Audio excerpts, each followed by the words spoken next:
Right now at noon, another arrest in connection to the medical assistant accused of child sex abuse. Plus, a response from Iran on the most recent U.S. peace plan could come as soon as today. Then a new proposal from Portland General Electric aimed at making data centers pay more gets the green light. And later, the Portland Fire gearing up for their first official season opener in more than 2 decades, who you can expect to see on the court.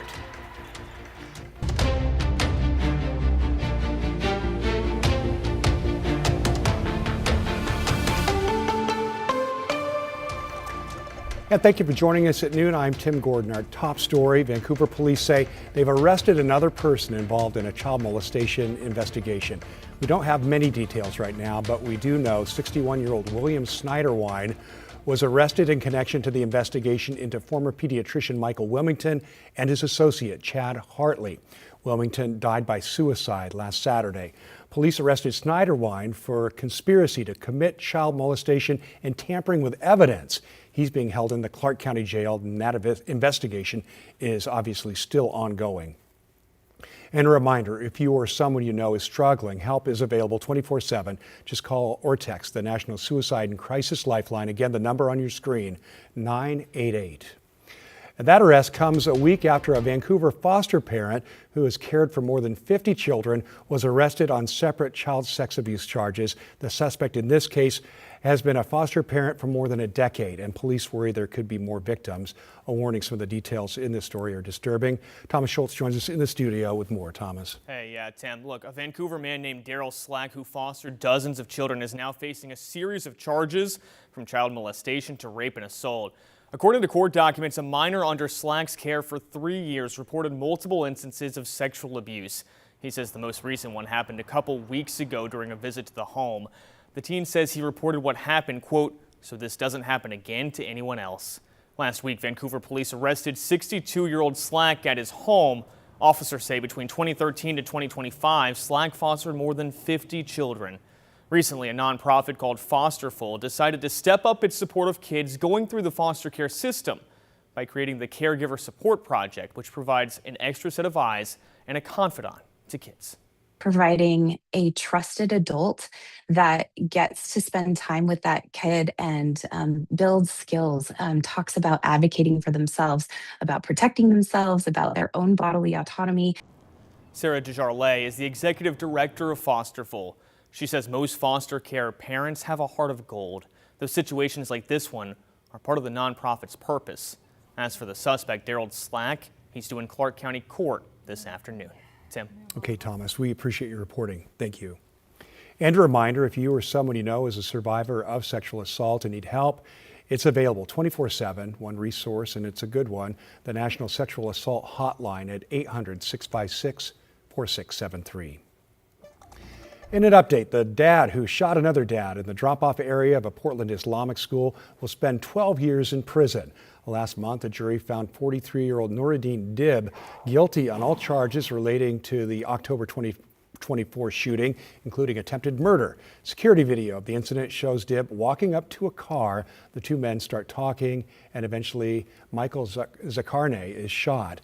Dib's defense team argued the shooting was self-defense, and the two men had prior history. Now, stepping outside now with this live look from our Wells Fargo sky camera and overlooking downtown right now. We got some cloud cover, but some blue skies there as well. Let's check in with Corey Johnson, who's up on the roof at the weather deck with more.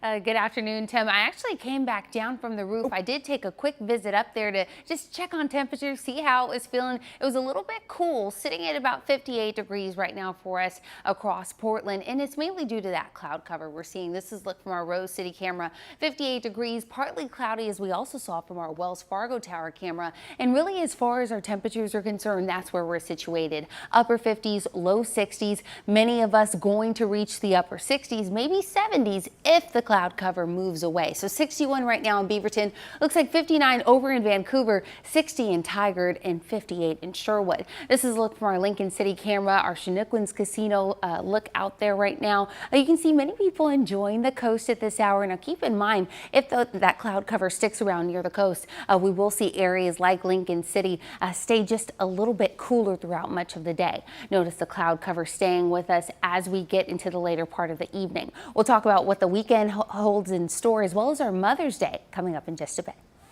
Thank you very much. Now a look at your national headlines this afternoon. The U.S. is expecting a response from Iran on its most recent peace proposal sometime today.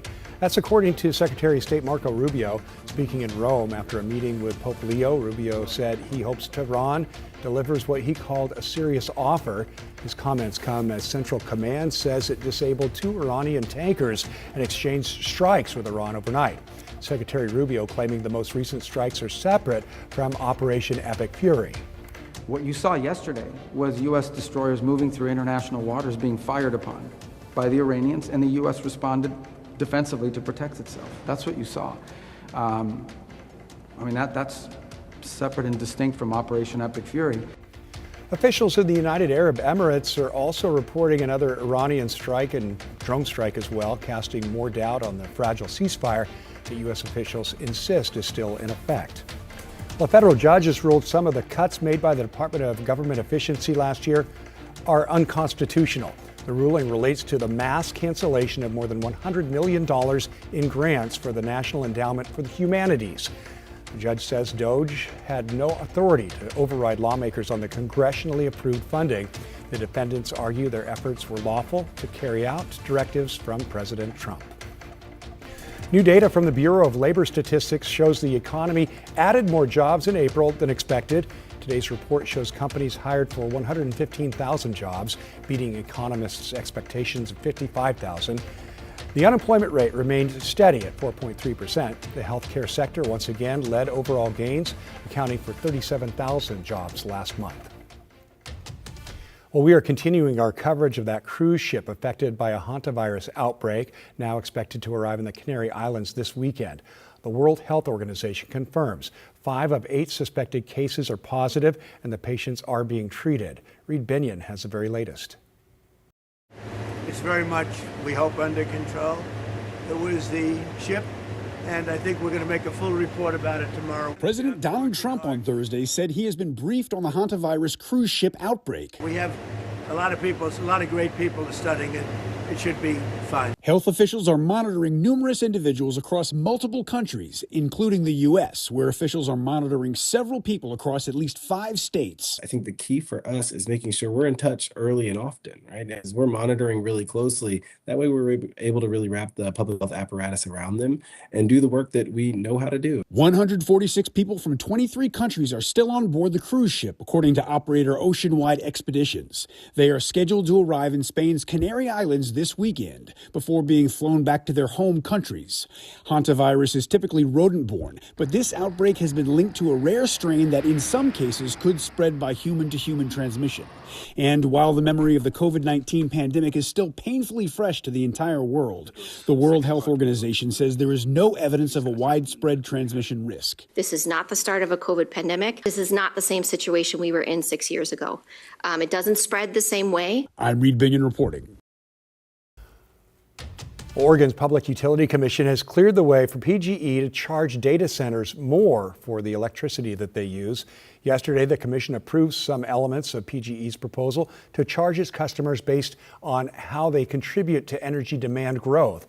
Those include creating a new customer class specifically for what PGE calls large load data centers. It also allows a company to use a system that allocates energy costs to customer groups that are using the most power. For more on the changes from this new proposal, check the article on our website, kgw.com.